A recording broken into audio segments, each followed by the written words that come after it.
शांति।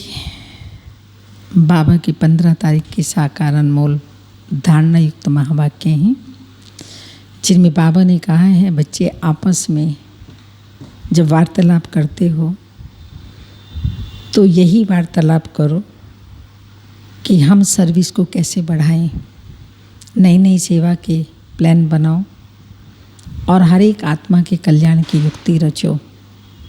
बाबा ने कहा फालतू व्यर्थ बातें नहीं करो, समर्थ शक्तिशाली बनाने वाली बातें करो। सवेरे सवेरे उठकर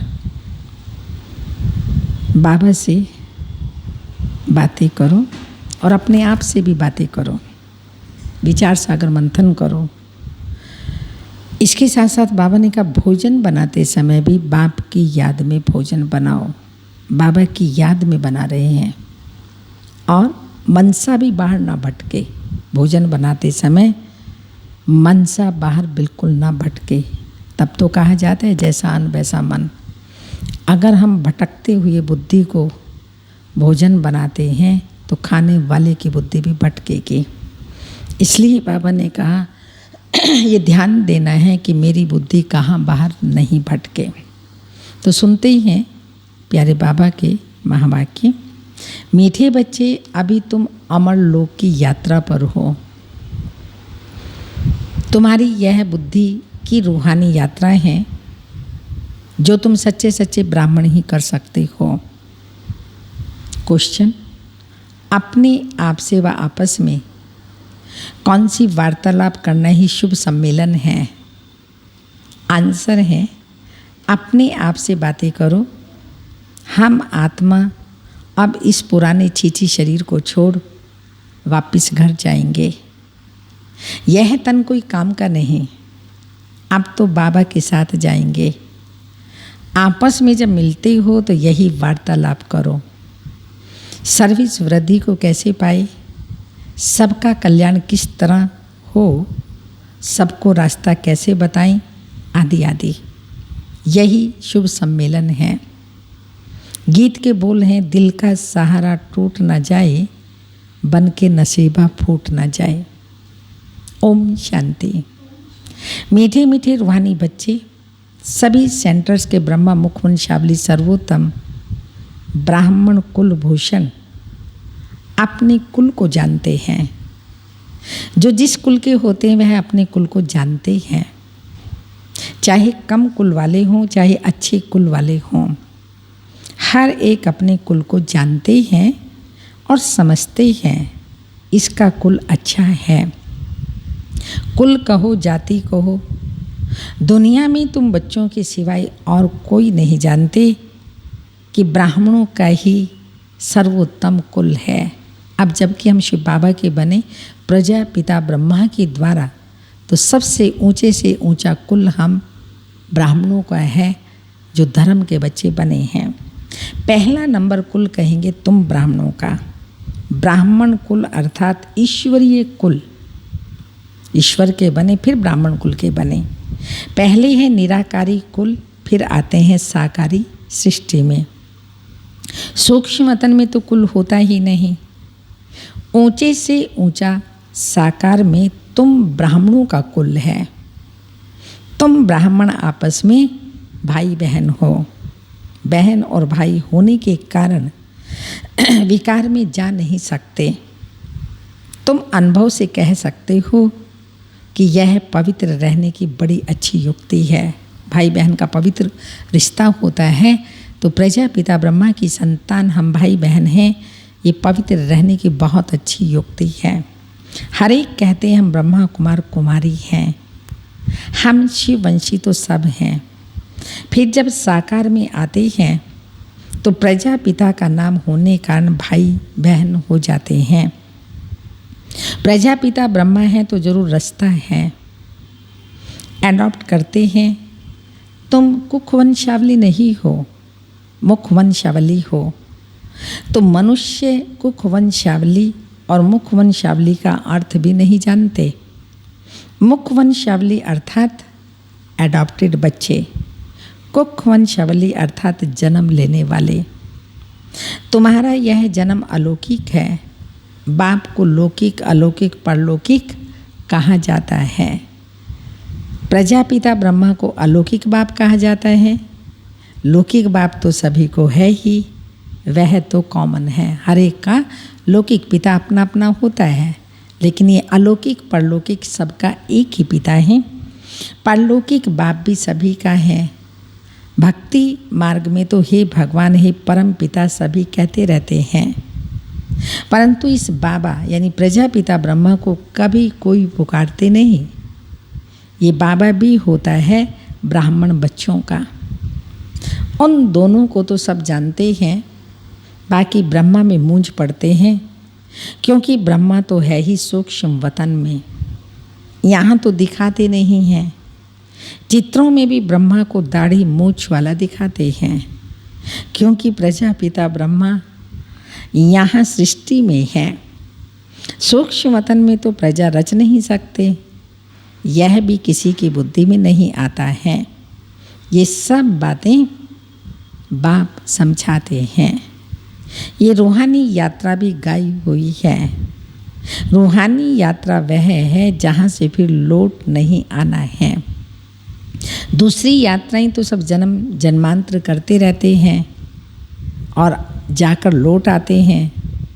वह है जिस्मानी यात्रा और यह है रूहानी यात्रा। इस रूहानी यात्रा करने से तुम मृत्यु लोक में नहीं लौटते हो। बाप तुमको अमर लोक की यात्रा सिखलाते हैं। वह कश्मीर तरफ अमरनाथ की यात्रा पर जाते हैं, वह कोई अमर लोक नहीं। अमर लोक एक है, कौन सा? आत्माओं का, और दूसरा है मनुष्यों का, जिसको स्वर्ग कहा जाता है। आत्माओं का है परम धाम और मनुष्य आत्मा अर्थात देवताओं का है स्वर्ग अथवा अमर लोक कहते हैं। आत्माओं का है निर्वाण धाम, वाणी से परे निर्वाण धाम। बाकी अमर लोक सतयुग और मृत्यु लोक है कलयुग, और निर्वाण धाम है शांति लोक, जहाँ पर आत्माएं रहती हैं। तो बाप कहते हैं तुम अमरपुरी की यात्रा पर हो। पैदल जाने की वह शारीरिक यात्राएं हैं, और यह है रूहानी यात्रा। जो सिखलाने वाला एक ही रूहानी बाप है और एक ही बार आकर सिखलाते हैं। वह तो जन्म जन्मांतर की बात है। यह है मृत्यु लोक के अंत की यात्रा। यह तुम ब्राह्मण कुल भूषण ही जानते हो।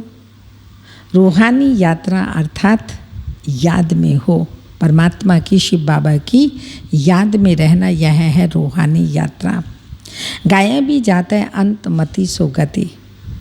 तुमको याद आता ही है बाबा का घर। समझते हो कि अब नाटक पूरा होता है। ये पुराना वस्त्र, पुराना तन है।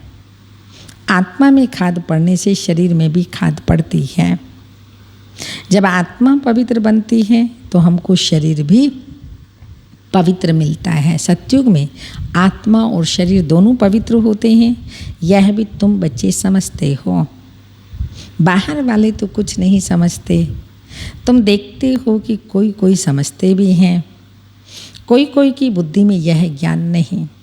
समझने वाला होगा तो जरूर किसको समझाएगा। मनुष्य जब यात्रा पर जाते हैं तो पवित्र रहते हैं, फिर घर में आकर अपवित्र बनते हैं।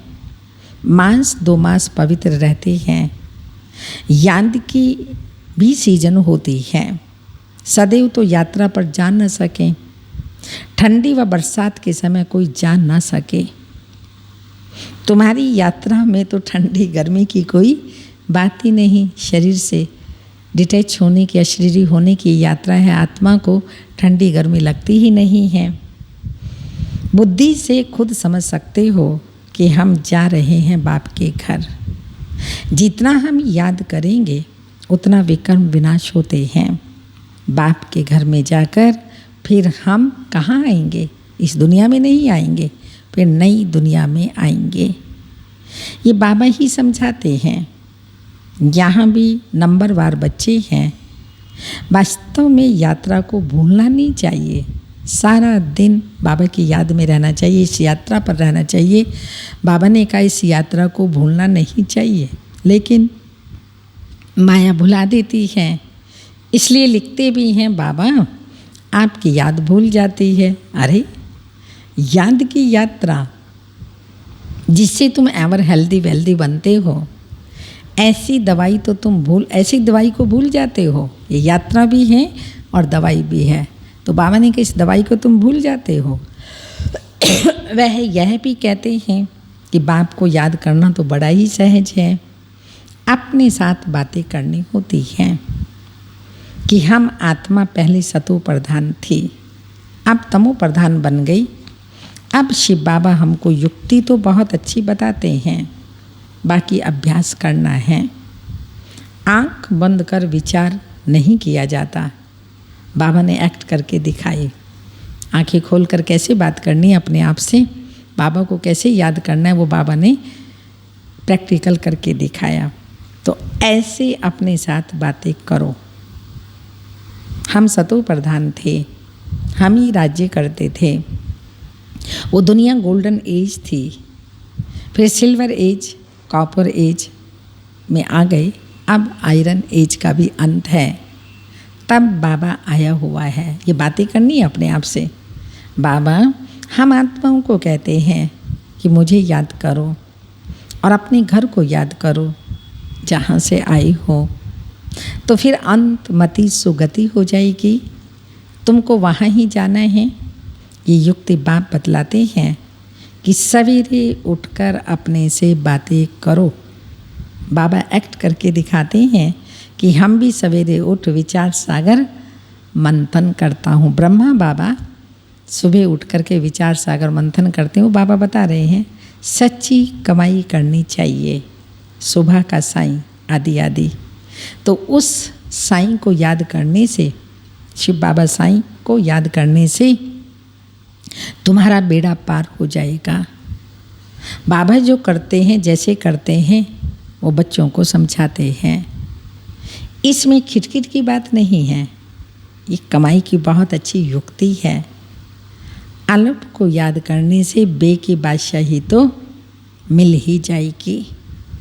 बच्चे जानते हैं कि हम क्या कर रहे हैं, वर्तमान समय राजयोग सीख रहे हैं। बाबा बीज रूप है, नॉलेजफुल हैं, तो हम भी झाड़ को पूरा समझ गए हैं। यह भी मोटे रूप में नॉलेज है। आदि में ये झाड़ कैसे वृद्धि को पाता है, फिर कैसे उनकी आयु पूरी होती है। और झाड़ तो तूफानों आदि से लगने से गिर पड़ते हैं। तूफान आदि लगते हैं तो गिर पड़ते हैं, परंतु इस मनुष्य सृष्टि झाड़ का पहला फाउंडेशन देवी देवता धर्म प्रायलोप हो जाता है। यह भी होना ही है। यह जब गुम हो जाए तब कहा जाए कि एक धर्म की फिर से स्थापना और अनेक धर्मों का विनाश। अब आदि सनातन देवी देवता धर्म प्रायलोप हो गया, गुम हो गया। जब ये धर्म गुम होता है तो बाबा आकर के इसकी पहचान देता है। बाकी साथ में स्थापना भी कराता है और बाकी और अधर्म का विनाश हो जाता है। कल्प कल्प यह धर्म प्रायलोप हो जाता है। आत्मा में खाद पड़ जाती है तो जेवर झूठा हो जाता है। तो बच्चे समझते हैं हमारे में खाद थी, विकारों की खाद थी। अब जब हम स्वच्छ बनते हैं तो औरों को रास्ता बताते हैं। दुनिया तो तमो प्रधान है, पहली सतो प्रधान हेवन थी। तो बच्चों को सवेरे सवेरे उठ अपने से बातें अर्थात रूह रिहान करनी चाहिए, विचार सागर मंथन करना चाहिए। फिर किसी को समझाना होता है कि यह 84 जन्मों का चक्र है। 84 जन्म कैसे लेते हैं, कौन लेते हैं, ये सब बातें भी समझानी है। जो आदि सनातन देवी देवता धर्म वाली है वो 84 जन्म लेती है, सब 84 जन्म नहीं लेते। और देवता धर्म में भी अब जो त्रेता युग में आएंगे तो उनके 8 जन्म कम हो जाएंगे। तो तो जो सतयुग आदि में आत्माएं आती वो पूरे 84 जन्म लेते हैं। जरूर जो पहले पहले आएंगे वही लेंगे। बाप भी भारत में आते हैं, आकर 84 का चक्र समझाते हैं। बाप कहाँ से आए यह भी नहीं जानते। बाप आकर अपना परिचय खुद देते हैं, कहते हैं मैं तुमको राजयोग सिखाता हूँ। मन मना भव, मुझे याद करो तो विकर्म विनाश होंगे। ऐसी समझाने और कोई दे न सके, शिव बाबा के सिवाय और कोई ये समझाने दे न सके। भल गीता आदि सुनाते हैं, वहाँ भी लोग जाते रहते हैं, परंतु भगवान कभी तो आया होगा ना, ज्ञान सुनाया होगा। फिर जब आए तब सुनाए ना। वो लोग तो गीता पुस्तक उठाकर बैठ सुनाते हैं। यहाँ तो भगवान हैं ज्ञान का सागर।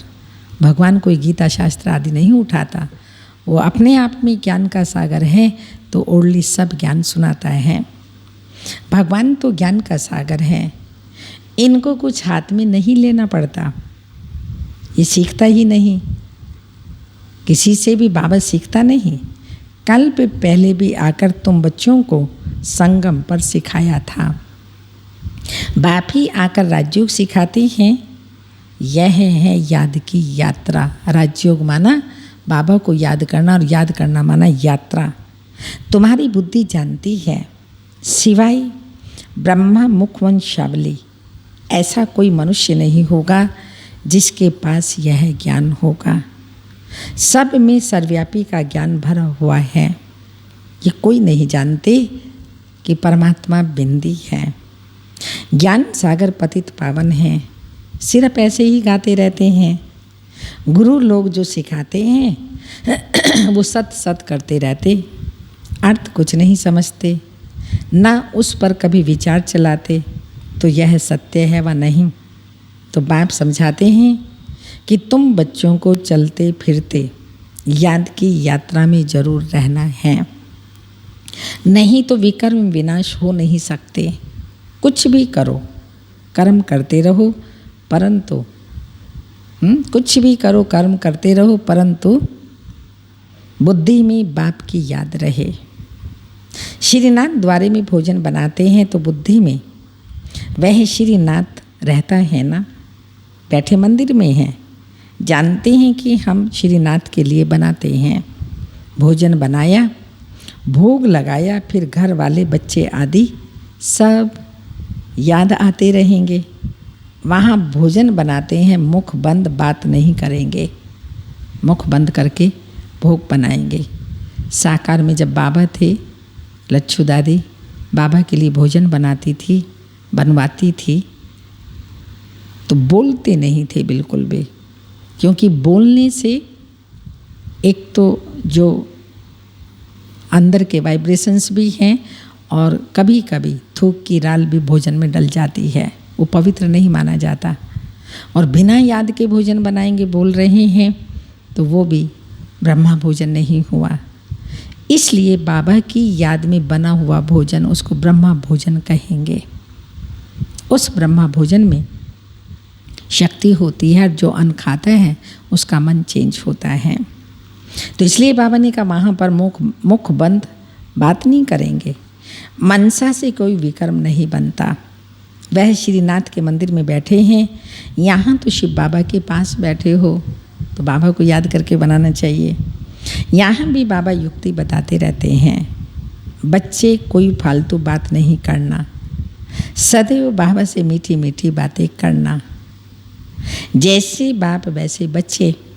बाप की स्मृति में रहता, बाप की स्मृति में रहता कि चक्र कैसे फिरता है। तुम बच्चों को आकर सुनाते हैं। तुम बच्चे भी जानते हो हमारा बाबा मनुष्य सृष्टि का बीज रूप है, चैतन्य है। कितनी सहज बात है, परंतु फिर भी समझते नहीं हैं, क्योंकि पत्थर बुद्धि है ना। उस बीज को हम चैतन्य नहीं कहेंगे, यह नॉलेजफुल चैतन्य है, यह एक ही है।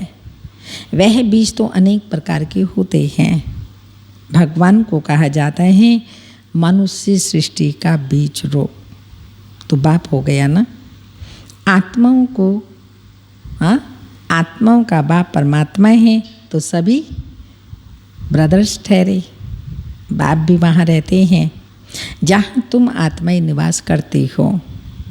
निर्वाण धाम में बाप और बच्चे रहते हैं।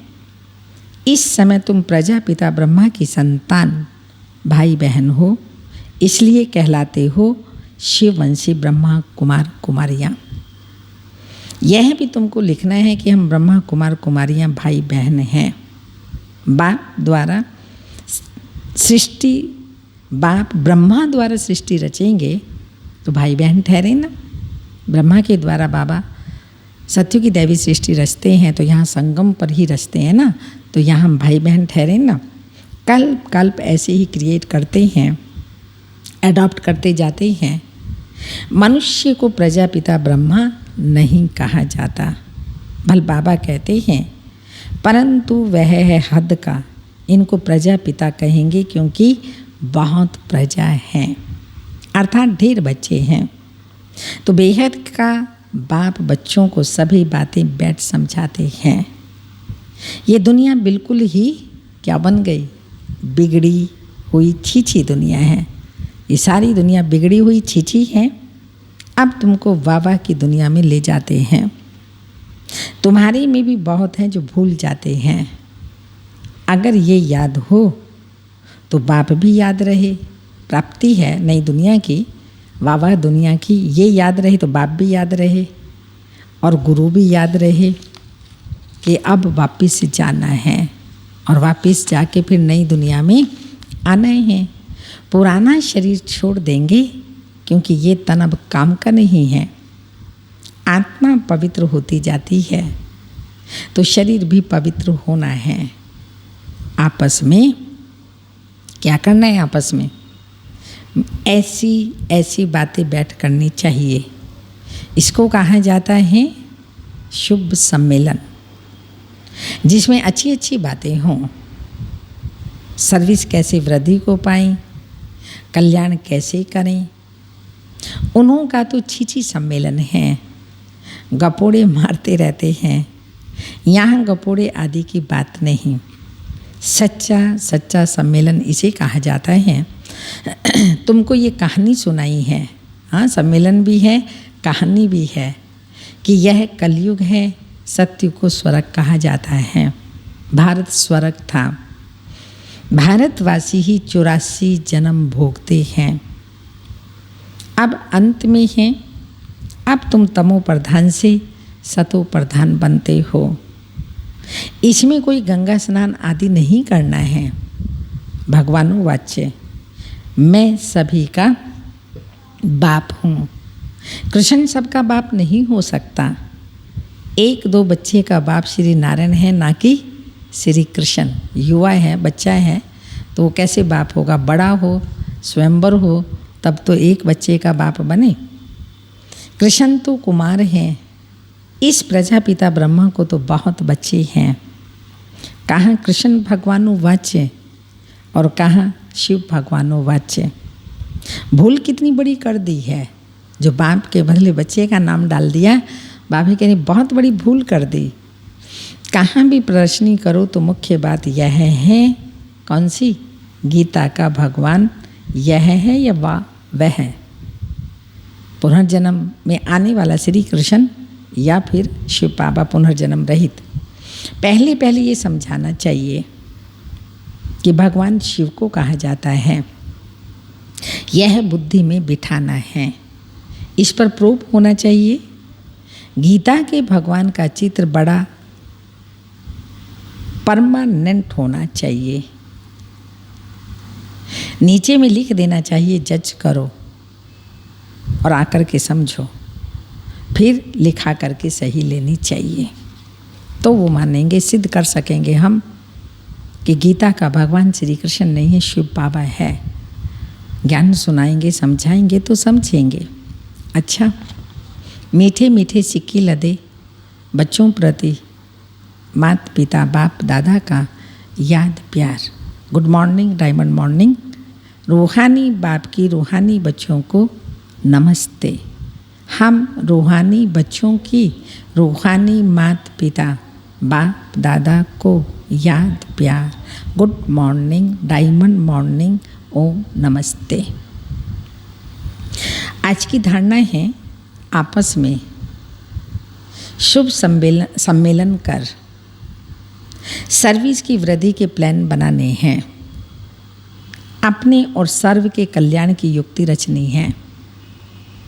कभी भी कोई व्यर्थ फालतू बातें नहीं करनी है। कोई भी बातें करो अपने और दूसरों के कल्याण की करें। व्यर्थ अर्थात फालतू बातें कभी नहीं करनी हैं। सेकंड पॉइंट, सवेरे सवेरे उठकर अपने आप से बातें करनी हैं। विचार सागर मंथन करना है। भोजन बनाते अंडरलाइन माताओं को विशेष ध्यान देना है। बहनों को जो भोजन बनाते हैं, भोजन बनाते एक बाप की याद में रहना है। मनसा भी बाहर ना भटके, मन भी इधर उधर ना भटके। केवल चुप रह करके बना रहे हैं, सिर्फ यही नहीं, चुप रह करके बनाना है और मनसा अर्थात बाबा की याद में रह करके बनाना है, तब वो ब्रह्मा भोजन कहलाया जाएगा। मनसा भी बाहर ना भटके, ये ध्यान रखना है। वरदान, विनाश के पहले पेपर में पास होने वाले आकारी लाइट रूपधारी भाव। विनाश के समय पेपर में पास होने वाले आकारी लाइट रूपधारी भाव। विनाश के समय पेपर में पास होने व सर्व परिस्थितियों का सामना करने के लिए आकारी लाइट रूपधारी बनो, सूक्ष्म बन जाओ, एकदम हल्के लाइट। जब चलते फिरते लाइट हाउस हो जाएंगे तो आपका ये शरीर, जो शरीर रूप है, दिखाई नहीं देगा। जैसे पाठ बजाने समय चोला धारण करते हो, कार्य समाप्त हुआ, चोला उतारा, 1 सेकंड में धारण करो, 1 सेकंड में न्यारी हो जाओ। जब ये अभ्यास होगा तो देखने वाले अनुभव करेंगे कि यह लाइट के वस्त्रधारी हैं। लाइट ही इन्हों का श्रृंगार है। फरिश्ते सबको नजर आएंगे, लाइट नजर आएगी और लाइट इन्हों का श्रृंगार है, ये उनको अनुभव होगा। स्लोगन, उमंग उत्साह के पंख सदा साथ हों तो हर कार्य में सफलता सहज मिलती है। 2 पंख उमंग और उत्साह के ये साथ रहेंगे तो सफलता साथ रहेगी। तपस्या की पॉइंट है, अब संगठित रूप में लाइट हाउस माइट हाउस बन शक्तिशाली वाइब्रेशंस फैलाने की सेवा करो। लाइट हाउस माइट हाउस बन शक्तिशाली वाइब्रेशंस फैलाने की सेवा करो। अभी अपनी वृत्ति को वाइब्रेशन वायुमंडल पावरफुल बनाओ। वृत्ति वाइब्रेशंस ये पावरफुल बनाओ। चारों ओर का वायुमंडल संपूर्ण निर्विकारी, रहम दिल, शुभ भावना, शुभ कामना वाला बने। तब यह लाइट माइट प्रत्यक्षता की निमित्त बनेगी। ओम शांति।